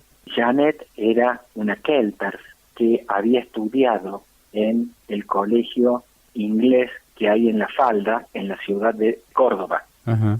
Y un día al teniente primero Esteban lo invitan a tomar el té a la casa de Janet, y el teniente primero va y le muestran unas fotos de su señora. Ajá. Entonces a él le sorprende toda esta situación. Bueno, ahí Janet se da a conocer de que ella había sido compañera de la señora del teniente primero. Mirá lo que son las cosas, ¿no? Sí. Esta rubia que andaba por todos lados con otros kelpers, cuando ocurre el ataque el 1 de mayo, el puesto de comando tanto de ejército como de fuerza aérea dan la orden de que se tienen que cambiar inmediatamente todas las posiciones. Entonces un grupo de personal de ejército encierra a todos los kelpers en la iglesia del pueblo. Ajá. Y nos dicen que nosotros nos teníamos que buscar alguna de las casas que había en el pueblo y que teníamos que tratar de acomodarla lo mejor posible para que cumpliera las funciones de sanidad. Entonces con Fernando, ya una vez que teníamos estabilizado todos nuestros heridos que estaban en primera instancia en la escuela, fuimos a buscar una casa. Sí. Y encontramos una casa. Para sorpresa, mientras acomodábamos los distintos elementos y guardábamos cosas, encontramos una foto del grupo comando inglés que andaba suelto en la isla. ¿Y quién estaba en ese grupo comando? Janet. Qué bárbaro. Indudablemente nosotros apenas recuperamos un montón de cosas de ese grupo paramilitar que estaba fuertemente armado. Habían 2 o 3 fotos donde estaban fuertemente armados, fuimos y las entregamos al puesto comando. Claro. Pero bueno, esas son las historias que uno tiene para contar de las experiencias vividas y de la ingenuidad que uno tuvo durante la guerra. Claro. Volviendo a tu pregunta, durante ese primer día de ataque, no solamente teníamos o estábamos abocados a la tarea de atender a nuestros heridos, sino que también teníamos que trasladar todo nuestro equipamiento y todo nuestro elemento sanitario a nuestro futuro establecimiento que iba a ser Sanidad, que era la casa en Goose Green. Sí. Transcurrió prácticamente todo el día. Te aseguro que en ese momento ninguno se acordó si tenía que ir al baño, si tenía que comer. Eran las 11 de la noche y estábamos todavía transportando cosas. Lo primero que tratamos fue de acomodar a nuestros heridos en las distintas habitaciones que tenía la casa, y el resto de las cosas de sanidad la dejamos para transportarla el día 2 de mayo. Ajá. Mientras hacíamos todas esas actividades sonaba la sirena de ataque aéreo. Imagínate que nuestra mentalidad había cambiado. Antes la muerte no estaba con vos. Claro. Ahora la muerte estaba al lado tuyo. Vos convivías con la muerte y vos no sabías si vos eras el próximo que te ibas a morir o quién era el que se iba a morir, porque lo más devastador que hay en la guerra es el ataque aéreo. El ataque aéreo que dura segundos, los daños que deja en el sector donde hizo el ataque, no te lo podés imaginar, Fernando. Entonces, en un momento determinado, dijimos que íbamos a abandonar de hacer trabajo porque ya nos sentíamos agotados, cansados. Nos sentamos los 6, porque usualmente formamos un grupo humano muy importante que nos ayudábamos entre los 6, y por eso dentro de todo pudimos pasar medianamente bien. Uh-huh. Nos sentamos en el piso, en una parte de la casa, y todos tiritábamos de la situación que habíamos vivido. Tiritábamos porque cada uno contaba una cosa distinta de lo que había visto, de lo que había vivido, hasta que en un momento determinado el sueño nos venció, nos dormimos y ya en horas muy tempranas comenzamos nuevamente con todas nuestras actividades. La historia no le dio demasiado respiro tampoco, porque a los pocos días sufrieron otro ataque de Harriers allí en la zona. Te voy a contar una cosa que no me preguntaste. Ajá. O no me dijiste, tío Rubén, ¿qué hicieron con los muertos? Esa es otra parte de la guerra que es muy difícil, Fernando. Sin dudas. No es lo mismo el muerto por una muerte natural al muerto que murió por una herida expansiva o que murió por quemaduras, porque en el rostro de esa gente fallecida ves los signos de dolor. Eso te lo juro que a mí, Fernando, me quedó impactado, que el día de hoy no me lo puedo olvidar. No me lo puedo olvidar porque un montón de suboficiales con los cuales habíamos tomado el mate y cocido juntos, habíamos charlado de un montón de situaciones, tener que verlos muertos, carbonizados, amputados, realmente era una situación nueva en lo que hace a la parte médica, en lo que hace a la parte humana, muy difícil de comentar. Sí. Y la otra parte que también a nosotros nos resultó muy difícil, Fernando, fue cuando tuvimos que poner a nuestros muertos en la bolsa para cadáveres. Claro. ¿Por qué nos resultó difícil? Porque los muertos de la guerra, muchos de ellos quedan en la posición que murieron, y a veces sus extremidades quedan protegiéndose la cara, el rostro, y quedan con una rigidez que vos no la podés vencer. Sí. ¿Y cómo hacíamos para ponerlo dentro de la bolsa? ¿Te das cuenta, Fernando, lo que te digo? Sí, claro. En muchas situaciones a veces tuvimos que desarticular los muertos para que pudieran entrar en las bolsas. Tremendo. Eso en la medicina privada, en la medicina pública, eso no lo ves en la guerra. Y te puedo asegurar que es muy duro, es muy difícil y que te queda para toda tu vida. ¿Te puedo contar una experiencia? Sí, claro. Una vez, en un pueblo acá próximo, que se llama Alejandro, hacían la vigilia por Malvinas, y durante 3 años seguidos me invitaron a hablar sobre Malvinas, que fueron los 3 años que se hizo la vigilia. Y en una pregunté si podía contar esto. Me dijeron, sí, nosotros queremos que lo cuente porque es lo que ustedes hicieron y es lo que ustedes vivieron. Lo que pasa es que de la guerra, de lo que hicieron los médicos, es muy poco lo que se sabe. Claro. Y muy pocos son los que preguntan. Entonces, cuando terminé de contar, vino una señora, me abrazó y me dijo, mirándome a los ojos con sus ojos llenos de lágrimas, doctor, ¿usted eso le hizo a mi hijo? Mira, Fernando. No sabía qué decirle a esa mujer. Claro. Simplemente le dije, mire mi amor, la guerra tiene muchas situaciones, muchos momentos en los cuales los seres humanos no estamos preparados y tenemos que hacer actos o acciones que nunca hubiéramos pensado. Pero su hijo fue una persona muy valiente y está en paz con todos sus compañeros. Y me abrazó y se largó a llorar. Realmente un momento muy difícil, Fernando. Sin dudas. Por eso te quería contar esta parte de los muertos, porque realmente es algo que queda impactado para todos nosotros. Sin dudas. Fernandito querido, ¿te estoy aburriendo? No, para nada. Al contrario, tratando de llevar la hilación del relato para poder tener el desarrollo de las acciones también. Por eso le preguntábamos antes de este párrafo que nos acaba de contar por el segundo ataque de los Harrier, que fue, creo, el 4 de mayo, allí en la zona de... Sí, señor, correcto. El día 4 de mayo, para sorpresa de todos nosotros, apareció el teniente primero Juan Carlos Adzhigovich, médico de ejército. Ajá. Ahí tuvimos un integrante más en la sanidad y que nuestro querido colega llegó como Dios lo trajo al mundo.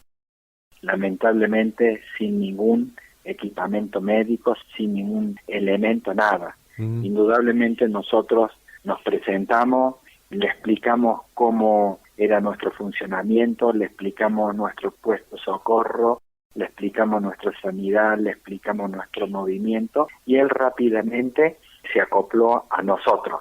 Ajá. Y ahí tengo otra historia para contar.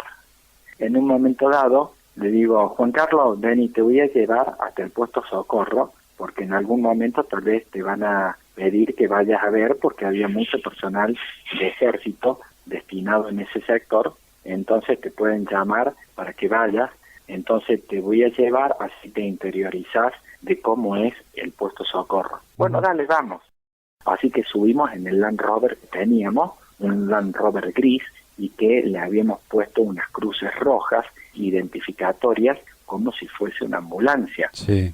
Entonces iba manejando y cuando paso a la altura de la pista, le digo, Juan Carlos, cada vez que pasa por acá, te puedo asegurar que me da un miedo tan grande porque me da la sensación de que van a venir los aviones, van a atacar, porque el objetivo fundamental era inhabilitar la pista, claro, volverla inoperante. Sí, sí. No termino de decir eso, Fernando, suena la sirena de ataque aéreo. Uh-huh. La sirena de ataque aéreo suena y vos tenías 22 segundos para esconderte. Si en 22 segundos no habías buscado algún reparo, que Dios te ayude. En una parte de un libro, creo que escribió el teniente coronel Piaggi, Juan Carlos cuenta, sí iba con un médico, que el médico abrió la puerta del jeep, se tiró y me dijo, seguime. Entonces fue así, realmente. Yo abrí la puerta del Land Rover y como yo andaba por todos lados y conocía el sector, sabía que ahí cerca había una canaleta donde nos podíamos parapetar. Ajá. Así que le digo, Juan Carlos, seguime. Y él me siguió. Y en el momento que íbamos corriendo, empezó a disparar la antiaérea. Ajá. Y el rugido del avión cada vez se sentía más cerca. Y en un momento dado me di vuelta y vi una bola de fuego que venía cayendo del cielo, que impactó y rebotó en la tierra, y era el Sea Harrier del teniente Nicholas Taylor, que habían derribado. Uh-huh. Inmediatamente pasó el segundo avión, que lo alcanzó a tocar la antiaérea porque se fue estelando humo, y que las versiones dicen que no llegó hasta el portaaviones, pero no está confirmado eso. Uh-huh. Así que, transcurrido toda esa situación, uno ya había adquirido ciertos reflejos automáticos. Claro. Salimos corriendo al sector de la pista, atendimos a unos cuantos soldaditos que presentaban simples heridas de quemaduras, y que yo siempre los remarco. Ninguno quiso ir a sanidad a que lo atendiéramos. Quisieron permanecer en el puesto de combate. Uh-huh. Eso es lo que digo, Fernando, de las grandes virtudes que vos ves en la guerra. Claro. Chicos de 18 años que estaban defendiendo los colores de nuestra bandera, heridos, permanecieron en sus lugares de combates, y ahí los fuimos a atender nosotros. Cuando giramos la mirada sobre unos arbustos que habían en dirección al poniente, digamos, estaba el asiento de eyección del Sea Harrier con el teniente que no se había podido eyectar y que estaba fallecido en su asiento de eyección. Uh-huh. Qué impacto, ¿no? Para ustedes también. Sí, realmente tremendo. Así que lo sacamos del asiento, lo llevamos a un establo muy próximo a nuestro puesto de socorro, que ese sitio lo habíamos designado como depósito de cadáveres. Uh-huh. Ahí teníamos los suboficiales que habían fallecido el 1 de mayo y teníamos al teniente Taylor que había fallecido. El día 5 de mayo se encontró un lugar paralelo a la pista y ahí se enterraron al oficial argentino, a los suboficiales argentinos, al teniente inglés, brindándole los honores militares que corresponden a cada combatiente. Situación particular y muy especial, por cierto, también. Sí, lo que pasa, Fernando, eran todas situaciones nuevas, claro. Situaciones a las cuales a veces vos no llegabas a entenderlas. Sí, las entendías después de un rato, porque vos decís, pero yo acá, en este momento, y haciendo esto, y haciendo lo otro. Sí, realmente son momentos muy especiales, y que tenés que estar preparado, porque si no estás preparado, a la vuelta de esta historia, uh-huh, el trauma de la guerra deja su secuela. Seguramente. Rubén, hasta el momento de lo que se llama como el combate de Darwin Goose Green y desde ese 5 de mayo, ¿qué otras actividades desarrollaron allí en Sanidad?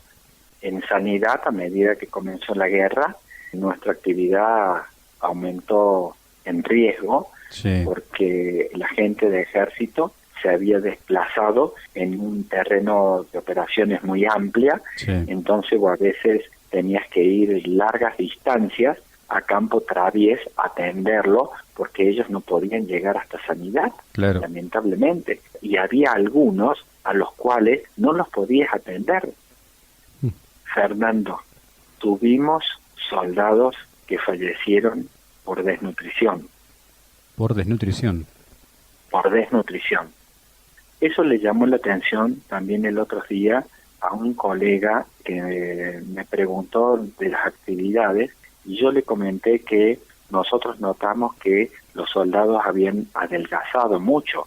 Entonces dimos la novedad al puesto comando de Fuerza Aérea, y el jefe de la Fuerza Aérea, el vicecomodoro Pedroso, nos ordenó que hiciéramos un control sanitario de la tropa, que el estado general era medianamente bueno, pero habían perdido entre 5 y 6 kilos aproximadamente. Ajá. Mientras que los de ejército, lamentablemente, porque el terreno de operaciones era muy escabroso, muy difícil de transitar y a veces inaccesible, a algunos no les llegaba la comida.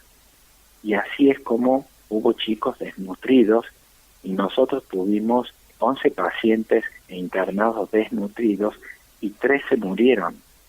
3 soldados se murieron desnutridos, cuando la isla estaba minada de ovejas. Entonces ahí vos te das cuenta la ingenuidad del combate, de que no fuimos capaces de matar ovejas para darle de comer a nuestra tropa, y fuimos ingenuos porque respetamos el Tratado de Ginebra, donde decía que no teníamos que tocar los elementos personales de los prisioneros o de la gente con la cual combatíamos. Fue una situación muy triste tener que atender a soldaditos, los cuales por un fallo multisistémico fallecieron de hambre. Esta es la guerra tiene esas cosas. Otra de las veces, con Juancito, el enfermero, nos mandaron a ver unos soldados que estaban heridos, y salimos en busca de estos soldados, y cuando estábamos en camino suena la sirena de ataque aéreo, y salimos corriendo y nos metimos en un campo minado, sin saber que el campo estaba minado. Unos soldaditos me gritaron, Doc, está minado. Entonces nosotros nos paramos con Juan, habíamos caminado tal vez 20 metros, 25 metros, y sentíamos los aviones que venían, y dijimos, ¿y ahora qué hacemos? Y bueno, volvamos. Y bueno, y acá estoy contando historias y hablando con vos, Fernando. Una lotería tremenda. Tal cual. Otra vez, del puesto comando, nos avisan que unos helicópteros Siquín habían entrado en combate con una fracción del ejército próxima a Darwin.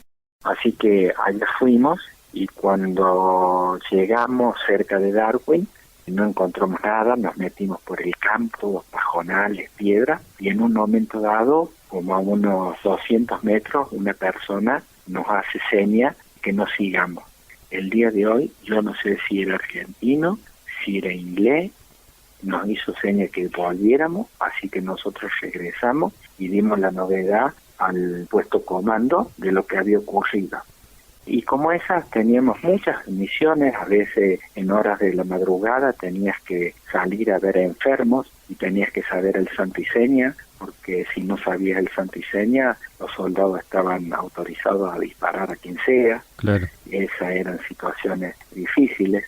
Y después comenzaron las situaciones más riesgosas, que fue la de ir a rescatar a los pilotos eyectados. Claro. Esa fue otra situación completamente dramática, en la cual la adrenalina corría por las venas, porque lo que se hacía, ibas en el helicóptero a muy baja altura a rescatar pilotos argentinos que se habían eyectado, y tuvimos la suerte de rescatar unos cuantos pilotos argentinos, Rescatamos un piloto inglés también, Sí.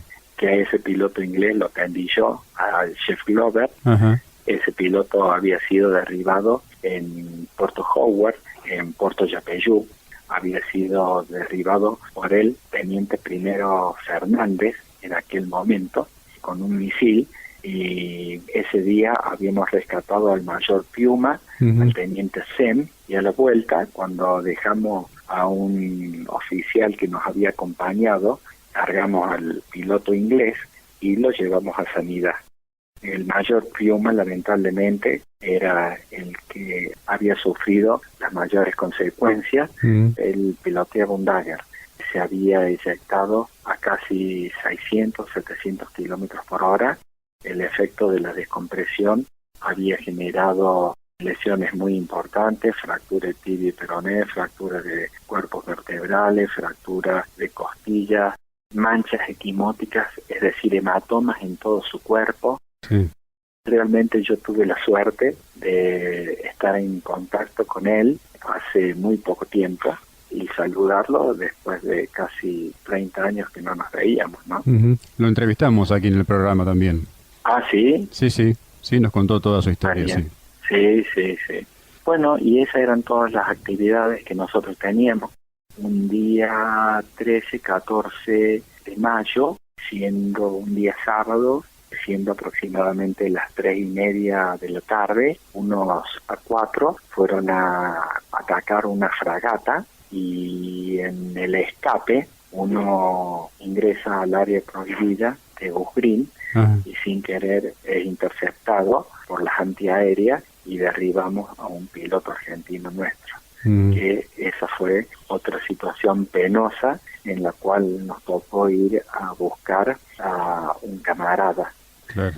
Después tuvimos que hacerle un reconocimiento médico a todos los Kelpers para presentarlo a la Cruz Roja Internacional, y de vez en cuando algunos solicitaban atención, así que teníamos que atender a los Kelpers también. Claro. El 16, 17 de mayo, un cabo enfermero de ejército, Guaytima, junto con el teniente primero Argigovich, por orden del teniente coronel Piaggi, tuvieron que irse al puesto Socorro y después ir más adelante a donde habían desplegado la gente del ejército. De todos modos, vuelvo a repetir, con ellos lamentablemente no teníamos comunicación. Claro. A veces venían, nos pedían cosas, nosotros les brindábamos todo lo que nosotros teníamos, pero no teníamos medios de comunicación entre nosotros mismos, ¿no? Claro. Y la situación del combate de Darwin Goose Green, la llegada de las tropas inglesas, el inicio de las acciones, el desarrollo de las acciones, ¿cómo lo vivieron ustedes, Rubén? Mira, aparte de todo lo que te comenté, comenzaron a aparecer el cañoneo naval. Claro. El bombardeo de las fragatas es algo destructivo porque vos tenés que estar a veces en el Pozo Zorro 2-3 horas y la gente no sabe que ese Pozo Zorro a veces tenía 20 o 30 centímetros de profundidad de agua helada. Sí. Y ahí tenían los pies los soldados, los suboficiales, los oficiales, y por eso a muchos de ellos les tomó el pie de trinchera. Sí. No teníamos la posibilidad de higiene. Nosotros la ropa personal no la cambiamos nunca. Claro. Bañarnos no nos bañamos nunca. En los 70 días que estuvimos de guerra no nos bañamos nunca. Lamentablemente esa es otra falencia que es difícil de poder corregir. Porque uno no tiene esa experiencia vivida de cómo poder subsanar o cómo poder evitar esas situaciones. Claro. Y bueno, y después vino ese momento tan especial que fue el día 22, fue el día que los ingleses hicieron la Cabeza Playa, y a partir de ahí fueron combatidos o atacados por fracciones de tropas argentinas que fueron muy valientes en lo que hicieron, y los ingleses comenzaron a hacer su operación de avance a Goose Green, y así fue que el 27 comenzaron a aparecer las primeras escaramuzas para que el día 28 viniera el combate de Darwin, de Goose Green, que para muchos historiadores fue uno de los combates más sangrientos. Yo tuve la suerte, digo suerte, la posibilidad, como teníamos la libertad de andar por todos lados, Bugnin está un poquito más arriba en su nivel con respecto a donde está la escuela. Ahí se hacía como un bajo. Entonces, desde esa parte, nosotros veíamos cómo venían avanzando los ingleses a cuerpo descubierto, muchos de ellos, y por otro lado, cómo venían retrocediendo los argentinos. Claro. Y cómo pasaban los Pucará bombardeando, cómo pasaban los aeromaquis, cómo voltearon el avión del teniente Cruzado, el avión de, no me acuerdo qué grado militar tenía, el capitán de navío Filippi, creo que era. Por suerte, Cruzado lo recuperaron los ingleses, después fue entregado como prisionero.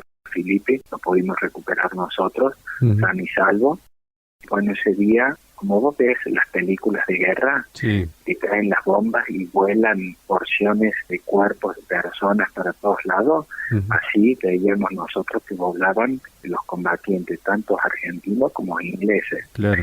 No nos permitían bajo ningún punto de vista ingresar a esa zona, porque en esa zona no se respetaba absolutamente ni la Cruz Roja, ni no se respetaba nada. Era un combate realmente feroz y te puedo decir que fue algo muy violento, muy cruel, porque vos a veces te preguntás y te decís a vos mismo cómo un ser humano puede ser capaz de destruir a otro ser humano de esa forma. Otra de las cosas que me impactó fue ver cómo voló en el aire la escuela. Esa escuela, que era toda de madera con una base de cemento, por un extremo ingresaban los ingleses y en el otro extremo estaban los soldados argentinos. Cuando los soldados argentinos replegaron todos y quedó esa escuela en dominio posicional inglés, la antiaérea le tiró una ráfaga que impactó en el depósito de gas y desapareció. Creo que yo te envío una foto donde se la ve toda quemada y con un mareda, que es lo único que quedó de esa escuela. Y bueno, ya a nosotros nos empezaron a llegar los primeros heridos, que los mismos soldados los iban trayendo, porque vuelvo a repetir, a nosotros no nos permitían ingresar a esa zona, ni podíamos ingresar, era imposible ingresar.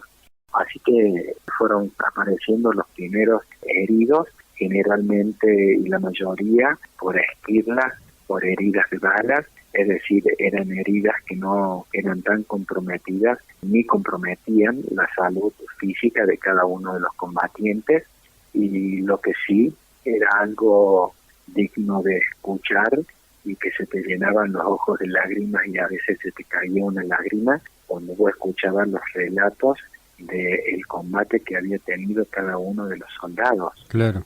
Porque esto es como dice mi amigo Nicolás Casanseu, si hicieran películas relacionadas a lo que muchos de los combatientes hicieron, Rambo es un poroto al lado de lo que muchos combatientes hicieron.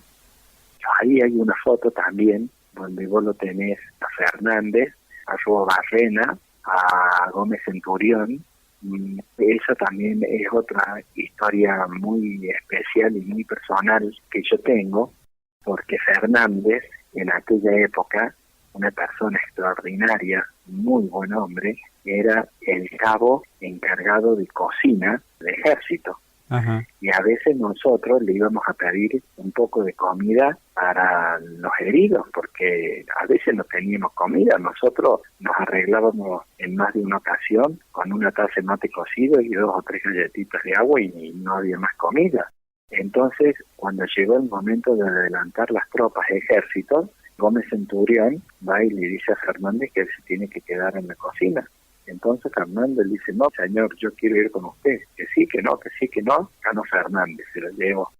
Bueno, y pasó toda la historia de Gómez Centurión con Jones, con el teniente coronel de los Parados, que muere, y en ese repliegue que hace la gente de Gómez Centurión lo hieren a Fernández. Ajá. Entonces Gómez Centurión lo tapa con una capa que tienen los de ejército y le dice, negro, quédate tranquilo que a la noche te vengo a buscar. Bueno, mientras tanto se suscitó todo el combate lamentablemente las líneas argentinas tuvieron que retroceder hasta Gujrín y estábamos todos en Gujrín, no había más espacio, del otro lado estaba el mar. Entonces Gómez Centurión dice: yo le voy a ir a buscar a Fernández porque le dimos la palabra de que lo fueron a buscar. Se arrastraron aproximadamente unos 2 kilómetros entre las líneas enemigas en plena oscuridad, él a Rúa Barrena y no me puedo acordar el nombre del otro muchacho, hasta que llegaron y lo encontraron y se lo cargaron en sus espaldas y vinieron así arrastrándose hasta que llegaron a la entrada de Gujrín, y ahí lo fuimos a buscar y lo llevamos a Mirat. Fernández en ese momento estaba choqueado, estaba inconsciente, estaba hipotérmico, estaba con 3 heridas de bala, la más importante, una que había entrado en la zona del glúteo y le había fracturado el fémur. Entonces nos abocamos a atenderlo a Fernández y aproximadamente a eso de las 3:30, 4 de la mañana lo logramos estabilizar, él recuperó su conciencia y en ese momento ya se había hecho un alto el fuego, ya el vicecomodoro Pedroso y el teniente coronel Piaggi se habían puesto en contacto con el mayor Jueve, que era el que estaba a cargo de las tropas inglesas, y habían dictado en un común acuerdo un alto el fuego hasta la mañana en que iban a parlamentar cómo se iba a hacer la capitulación de Gujrín. Uh-huh. Entonces, en horas de la madrugada, siendo aproximadamente las 3 de la mañana, el vicecomodoro Pedroso nos llama, concurrimos, estábamos todos los oficiales de Fuerza Aérea Argentina y nos dio la novedad que iban a hacer la capitulación porque lamentablemente los cañones de 105 se habían quedado sin munición, claro. Las MAC no funcionaban más, los morteros estaban fuera de servicio y muchos de los fales que tenían los soldados no funcionaban. Realmente iba a ser una matanza muy cruel la que iban a cometer los ingleses. Entonces le autorizaron al vicecomodoro Pedroso a hacer la capitulación correspondiente. Él había hablado con el mayor Huete, que vuelvo a repetir era el que estaba a cargo, sí. Y entonces le dijo que le dijera a los médicos que se quedaran con sus heridos, que no fueran a la capitulación, que se quedaran con sus heridos con la única condición que no hubiera ningún armamento en sanidad. Así que esa fue la orden que nos dio el vicecomodoro Pedroso. Así que nos fuimos a sanidad, sacamos todo el armamento que había y lo llevamos a un sector determinado. ¿Qué hicimos con nuestras pistolas? No nos preguntaste vos. Estoy escuchando atentamente. Bien ahí, bien ahí. Hay 2 partes. El doctor Miranda con sí. El suboficial Pérez desarmaron la 9 milímetros, que era el armamento provisto. ¿Por qué tenemos 9 milímetros? Porque teniendo 9 milímetros nosotros estamos autorizados a usarla en la guerra solamente si el enemigo trata de causar algún daño, algún mal, algún herido o algún equipamiento médico. Entonces estamos autorizados a usarlo. Entonces el doctor Miranda y el suboficial Pérez la desarmaron y la tiraron al mar. Uh-huh. Y el suboficial Sosa y yo la desarmamos, la envolvimos en un papel tipo manteca que había y fuimos a una casa que estaban todas abandonadas, sacamos unas maderas del entretecho y las escondimos ahí. Uh-huh. ¿Qué ahora pasó con esas pistolas? No sé si las habrán encontrado, si no las habrán encontrado, porque nosotros las escondimos muy bien. Y bueno, comenzó a amanecer y apenas amaneció, llegaron los paramédicos ingleses, médicos no. Uh-huh. Nos preguntaron qué cantidad de heridos teníamos, le dijimos que teníamos entre 15 y 17 heridos y que el más comprometido de todos era Fernández. Entonces inmediatamente lo evacuaron en un helicóptero a San Carlos, donde estaba el hospital de campaña, el Ayac. Y en el transcurso del día fueron evacuando el resto de todos los otros heridos hasta que, siendo aproximadamente la 1:30, 2 de la tarde, nos evacuaron a el doctor Miranda, a Pérez, a Sosa y a los 2 soldados camilleros. El doctor Arkigovich Lo encontramos cuando fue la capitulación. Nosotros le dijimos que nos íbamos a quedar con los heridos y él decidió ir a hacer la capitulación con el resto del personal de ejército. Bien. Así que respetamos su decisión y su voluntad. Así que él se fue con la gente de ejército a hacer la capitulación, mientras que nosotros nos quedamos con todos los heridos y que, vuelvo a repetir, ya en las primeras horas de la tarde nos llevaron a San Carlos. Prisioneros de guerra en San Carlos, ustedes también. Esa fue la otra historia de esta situación, sí, en la cual vos estás permanentemente con un desconocido que te está apuntando, sí, con un arma que está cargada y que te grita. Ajá.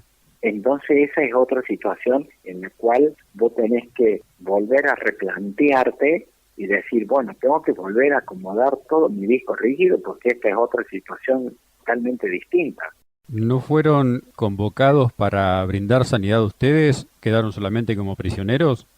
Cuando nosotros llegamos a San Carlos, a los soldados y suboficiales heridos que teníamos, los atendieron inmediatamente y ahí es donde yo lo veo por última vez a Fernández, que lo subían al Canberra para transportarlo al continente. Ajá. Y después, con el paso de los años, a través de Gómez Centurión y de otra gente, conseguí el teléfono y un 24 de diciembre de hace 2 años atrás pude contactarme con Fernández y realmente hablamos y lloramos mucho los dos, que fue esas situaciones que tiene la posguerra, ¿viste? Sí. La posguerra tiene todos esos otros momentos cargados de otra emotividad. Así que bueno, nosotros llegamos a San Carlos. En primera instancia nos hicieron transportar esos cuerpos que se ven en el video, que ellos nos dijeron que eran de soldados argentinos que durante la noche ellos habían recogido del campo de batalla. Así que nos los hicieron transportar y los llevamos a una fosa grande que había y que lo íbamos apilando. Ese trabajo nos hicieron hacer. Y en ese momento había un hombre de una contextura física alta, de anteojos, barbudo, con una cámara que filmaba y decía BBC de Londres. Y vos sabés, Fernando, que ese video yo sabía que en algún lugar tenía que estar y que lo tenía que encontrar. Y hace 2 años estaba en el consultorio y me llega en un WhatsApp una foto y me dice, doctor, ¿este es usted? Y le digo, ¿quién sos vos? Y sí, el de la foto soy yo. Viste que estaba ahí en San Carlos como prisionero. Y me dice, yo soy Marcelo Martínez, un amante de la causa Malvinas, y tengo un video suyo. ¿Cómo le digo? Sí, tengo un video suyo. Si usted me lo permite, yo se lo voy a subir a su Facebook. Sí, te lo permito. Bueno, y ahí fue donde me encontré con ese video que te envié a vos. Sí. Y bueno, de ahí nos hicimos muy amigos con Marcelo, que también es un amante de la causa Malvinas. Qué bárbaro. Así que una vez que terminamos de hacer esas tareas, nos pusieron en un campo que está todo electrificado y estábamos los 6 porque éramos los únicos que estábamos en ese momento en San Carlos. Ajá. Al rato nos llevaron adentro del establecimiento y un médico nos hizo recorrer el hospital, que realmente, Fernando, era espectacular. El hospital que tenían era un hospital que contaba con todo el equipamiento, con toda la aparatología y todo lo necesario como para atender en el campo de batalla a cualquier tipo de herido. Era realmente espectacular. E incluso año 1982 tenían una planta potabilizadora de agua de mar. Qué bárbaro. Ese médico inglés, que no sé quién habrá sido, sabemos que era médico, nos mostró todo, nos mostró la infraestructura del hospital y nos dijo que ellos iban a hacer los tratamientos y que no nos permitían bajo ningún punto de vista atender a los heridos. Nos transportaron a otro sector y cuando nos transportaban a ese sector pasamos por un ambiente que era muy grande, donde estaba toda la tropa que no combatía, todos los soldados ingleses que no combatían. Y esto es igual que la televisión. Viste que en la televisión vos los ves que andan viendo revistas, comiendo chocolate, Sí. bebiendo Coca-Cola, tirados en el piso, descamisados. Bueno, así estarán, porque ellos combatían 24 horas y descansaban 48. Combatían 24 y descansaban 48. Y los que descansaban así, como te explico. Claro. Así que una vez que transitamos y pasamos ese sector, nos llevaron a una habitación muy grande, en penumbra, y de a uno por vuelta nos hicieron quitar toda la ropa e hicieron un inventario de los elementos personales que teníamos, como el reloj, una cadenita de oro que yo tenía que me había regalado mi abuela. Mira lo que yo siempre lo remarco. Tenía una botella de whisky y unos cigarrillos que le había comprado a mi viejo. Y como tenía los tickets del supermercado donde los había comprado, me lo dejaron, no me lo quitaron. Yo siempre lo remarco porque hay cosas que tú tienes que decir la verdad de todo esto. Claro, sí, sí. Así que nos quitaron los elementos personales de cada uno, lo pusieron en un sobre y nos dieron una copia de lo que nos habían retirado. Ajá. Y nos dejaron ahí, así que ese día estuvimos todo el día sin comer, sin tomar, sin hacer absolutamente nada. Al día siguiente empezó a llegar de a poco personal prisionero, que ellos fueron muy inteligentes, porque dejaron un grupo de prisioneros en los galpones esos de ovejas que se ven en las fotos, Sí. y otro grupo lo trajeron a San Carlos. Entonces le dijeron a la Fuerza Aérea, si ustedes quieren venir a bombardear San Carlos o quieren venir a bombardear Bujrín, sepan que acá están sus prisioneros, Claro. y los van a bombardear a ellos. Así transcurrieron nuestros días. Uno de esos tantos días vos habrás leído en uno de los libros de Malvinas que ellos hicieron transportar explosivos a soldados argentinos, Ajá. mintiéndoles que según la Convención de Ginebra dice que los prisioneros de guerra no pueden transportar elementos bélicos o elementos explosivos. Con tanta mala suerte que una de las cajas explota y en esa explosión fallecen 2 soldados y hay aproximadamente entre 5 y 7 soldados heridos, muy mal heridos. Los transportan a San Carlos, inmediatamente lo llaman a Fernando y me llaman a mí. Entonces nos explica el médico lo que había sucedido y que necesitaban con urgencia sangre. Así que vos imagínate, habrá habido 300 prisioneros de guerra argentina cuando vimos esa novedad, creo que 400 fueron a donar sangre. Claro. Así que inmediatamente conseguimos la sangre y bueno, ellos atendieron a esos, no recuerdo si 5 o 7 heridos que por suerte evolucionaron satisfactoriamente. Los días fueron transcurriendo, nos tenían en esa habitación sentados todo el día, los atendieron correctamente y nosotros teníamos, como muchas veces nos pregunta la gente, y todos los días que estuvieron prisioneros, ¿dónde iban a hacer sus necesidades? En la entrada de ese galpón había un tambor de 200 litros, el cual estaba cortado a la mitad y una tabla, y vos ahí te tenías que acomodar y a veces amigos te cubrían un poco para hacer tus necesidades. Lamentablemente es algo difícil de poder entender y aceptar a veces, ¿no? Y a muchas personas le costaba horrores, ¿no? Claro. Tuvimos muchos días ahí hasta que un día nos cargaron en unos lanchones y nos llevaron al Norland Hull.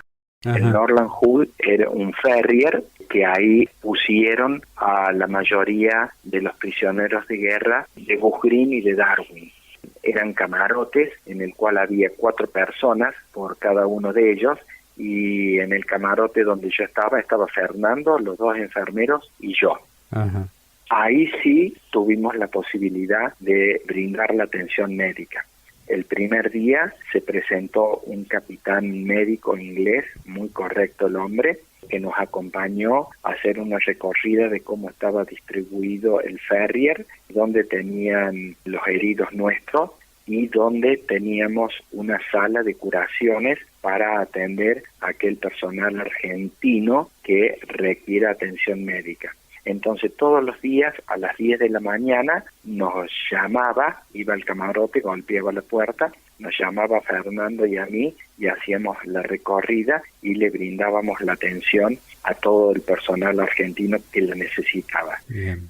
Nos daban de comer una vez al día, una comida asquerosa, asquerosa, Fernando. Yo a veces comía caramelos de granodín porque realmente esa comida no la podía ni oler. Y un día, para sorpresa, nos traen, así de cuenta que te traen papa frita, huevo frito y milanesa. Ajá. Una latita de Coca-Cola y un helado de chocolate y frutilla. Entonces vos te preguntás y decís, hey, ¿qué pasa acá? ¿Cómo cambió la situación? ¿Qué pasó? Subió la Cruz Roja Internacional. Entonces subió el médico de la Cruz Roja Internacional, el doctor Perren, que habló lo justo, lo necesario, fue muy escueto y se fue, pero por lo menos ese día nos dieron bien de comer. Con el capitán inglés habíamos entablado una relación medianamente buena. Él nos daba, Fernando, ¿tú te acordás de las galletitas Manon? Sí, claro. Bueno, los ingleses tenían unos paquetitos de galletitas balanceadas que eran igual a las galletitas Manon. Entonces este capitán inglés a veces nos daba 3 o 4 paquetitos y nosotros los llevábamos a la habitación y los repartíamos entre los 4. Hasta que él un día nos dijo, Puerto Argentino en 3 o 4 días va a caer y a ustedes mañana o pasado mañana los entregamos en Uruguay. Y bueno, realmente nos dimos cuenta que el Ferrier cambió la dirección. Uno de los días, eso es otra cosa que siempre la cuento, ellos todos los días nos hacían hacer 1 hora de exercise, 1 hora de caminatas en la cubierta del Ferrier. Sí. Y un día salimos y vimos la flota. Fernando, en mi vida vi la cantidad de barcos como había en ese momento donde estábamos nosotros. Era barcos por todos lados, era impresionante. Era realmente impactante ver la flota que tenían los ingleses. Entonces, como te decía, el ferry cambió de dirección y en horas de la noche nos empezaron a hacer salir de los camarotes. Como te dije, fue un martes 13 y siendo aproximadamente las 19:20 horas, porque era en invierno, sí. Bajamos del barco, bajamos una escalinata que había una mesa donde había autoridades argentinas, inglesas, uruguayas y de la Cruz Roja Internacional. Nos hicieron firmar unos papeles y cuando me estaba yendo, un soldado me toca la espalda y me da el sobre con todas mis pertenencias personales. Mi reloj, mi cadenita, todo lo que me habían retirado, sí. Me devolvieron todo. Y subimos al piloto Alsina, que bueno, esa fue la otra parte de ser prisionero de guerra, a encontrarte con argentinos, que te abrazás, quieres decir algo y no te salen las palabras y que te tratan de consolar. Realmente también es muy emotivo. Nos bañamos, a pesar de que nos pusimos la misma ropa porque no teníamos ropa nueva. Nos dieron de comer, Fernando, nos dieron de comer comida, chocolate, Coca-Cola. Realmente no lo podíamos creer. Y cada uno de ellos nos pedía que contáramos nuestra historia, nos dejaban hablar, hasta que llegó una hora determinada que nos fuimos a dormir. Pues imagínate, vos te querías dormir y a los 20 minutos estabas despierto, hasta que, bueno, por fin llegamos a la Argentina. Íbamos a bajar en el puerto de Buenos Aires, sí. Pero como había tantos periodistas y había tanta gente, decidieron llevarnos al puerto de La Plata. En el puerto de La Plata nos bajaron, a la gente del ejército la llevaron a otro lugar, a nosotros nos cargaron en unos micros y nos llevaron a la escuela de suboficiales. Apenas llegamos, nos cortaron el pelo, nos bañaron, nos sacaron toda la ropa, nos dieron ropa limpia y bueno, parecíamos personas, pero con 10, 11 kilos menos de peso.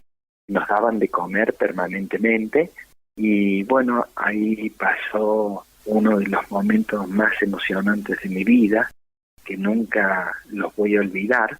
La primera noche que yo estaba ahí, me dicen, doctor, tiene gente conocida, tiene familiares en el casino de oficiales.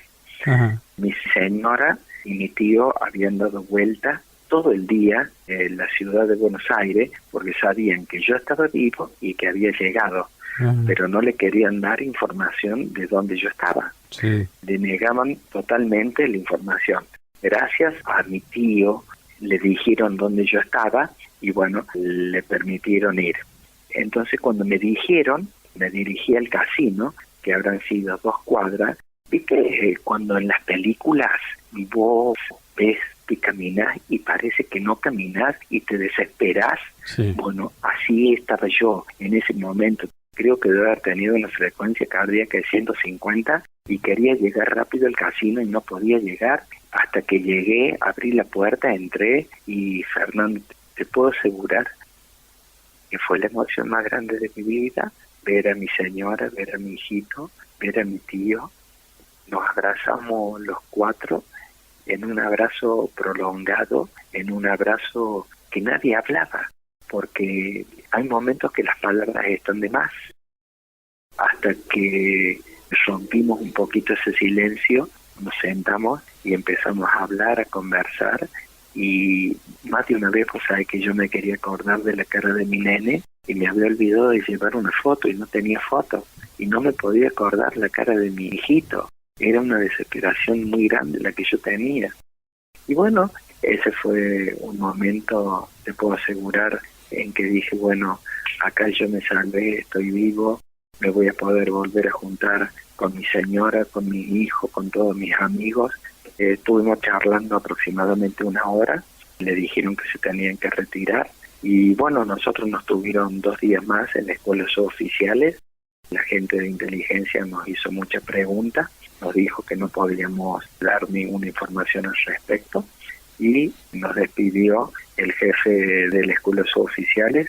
Nos embarcaron en unos Boeing, llegamos al aeropuerto Córdoba y de ahí nos llevaron a la escuela de aviación, donde también fue otro momento muy emotivo porque estaba todo el personal militar, el personal civil, nuestros amigos, estaban todos esperándonos que llegáramos, así que llegamos, desfilamos alrededor de todos ellos, el jefe nos dio la bienvenida, dijo unas palabras al respecto, nos dijo que íbamos a tener 30 días de licencia y bueno, que cada uno podía ir a abrazar a sus familiares, a sus amigos.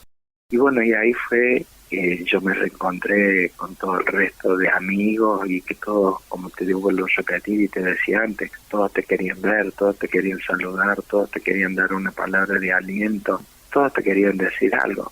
Y después comienza la otra parte de la posguerra, claro. Porque cuando vos volvés, vos tenés un montón de reflejos automáticos que te han quedado, o reflejos defensivos automáticos que te han quedado de la guerra. Yo a veces iba caminando con mi señora y sentía un avión y me tiraba al piso.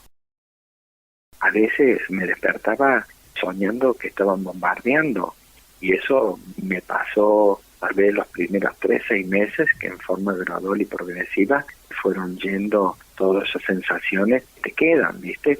Por supuesto que te quedan muchos flash, como dicen los psiquiatras, de situaciones vividas, sí, y que no te las vas a olvidar más, muchas te quedan, ¿no? Qué bárbaro.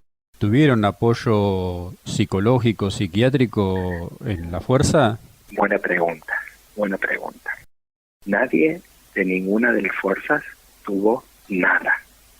Esta historia de la posguerra, hay un gráfico que yo hice, que la guerra tuvo 649 muertos. Hasta hace 2 años atrás, antes de la pandemia, había más de 800 suicidios, lo cual te da la pauta que la posguerra había matado más combatientes que la misma guerra. ¿Y a qué se debió todo esto, Fernando? Esto se debió a varias cosas. Vos imaginate que el 65-70% de los combatientes eran soldados. Soldados, muchos de ellos venidos de Corrientes, de Misiones, de Entre Ríos, de Santiago, de Catamarca, de lugares muy humildes, de soldados que una vez finalizada la guerra los dejaron a la merced de Dios y muchos de ellos no tenían trabajo, no tenían familia, no tenían una contención, no tenían amigos, no tenían un lugar para recibir atención médica.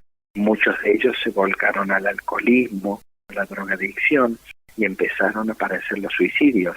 Tal es así que los centros de combatientes, aproximadamente en el año 1994-95, al ver que las estadísticas de suicidios iban aumentando, le exigen a las autoridades nacionales que tomen carta en el asunto, y entonces a partir de ese año comienzan a darle una pequeña ayuda y una pequeña contención a un grupo de combatientes, con los errores de que no había una unificación nacional que se le iba a dar a todos por igual y de la misma forma. Entonces, esto fue que cada provincia, cada localidad, cada municipio hacía lo que podía. Y eso es lo que sigue ocurriendo el día de hoy todavía. Rubén, la continuidad suya en la fuerza hasta el año 86, que pide la baja voluntaria. ¿Cómo fue y por qué pidió la baja? Yo soy un agradecido a la fuerza por todo lo que me dio y por todos los amigos, y porque me siento muy orgulloso por todo lo que yo hice estando en la fuerza. En el año 86 le dije a Gabriela, ¿querés? Vayamos a algún pueblo del interior a trabajar. Y bueno, y así me salió la posibilidad de venir acá a Ucacha, y nos radicamos en Ucacha, y el día de hoy todavía estamos acá. Y gracias a Dios, muy bien, con un montón de amigos. Sigo ejerciendo mi profesión a pesar de que podría estar jubilado, pero la amo mi profesión y me siento muy bien haciendo lo que hago. Y cuando apareció la pandemia, los chicos me dijeron, papi, vos tenés una edad que no tenés que trabajar. Y entonces yo le respondí a mis hijos, le dije, yo no tuve miedo de ir a la guerra, menos voy a tenerle miedo al virus y voy a seguir trabajando y atendiendo pacientes con coronavirus. Y bueno, y acá estoy. Por suerte y gracias a Dios, Dios siempre me protege y me ayuda mucho. Ex capitán médico Rubén Beranec, médico de la Fuerza Aérea Argentina en Pradera del Ganso, en Goose Green, integrante del Escuadrón Sanidad de la Escuela de Aviación Militar.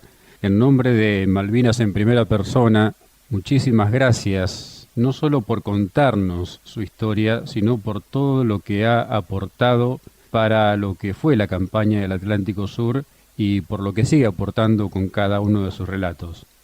Fernando, muchas gracias por tus palabras, y lo que yo te puedo decir en nombre de todos los veteranos, que nosotros estos últimos años nos sentimos muy agradecidos a todos ustedes, porque hemos notado cosas que años atrás no ocurría, que la gente tiene mucho deseo de que nosotros contemos. Nosotros la vemos a la gente ansiosa cada vez que tenemos una reunión y le contamos. Yo casualmente el otro día estaba en una reunión y después de hablar 2 horas y media, Fernando, le digo, ¿quieren que les diga una cosa? Que me ha sorprendido que en 2 horas y media nadie habló ni nadie dijo nada.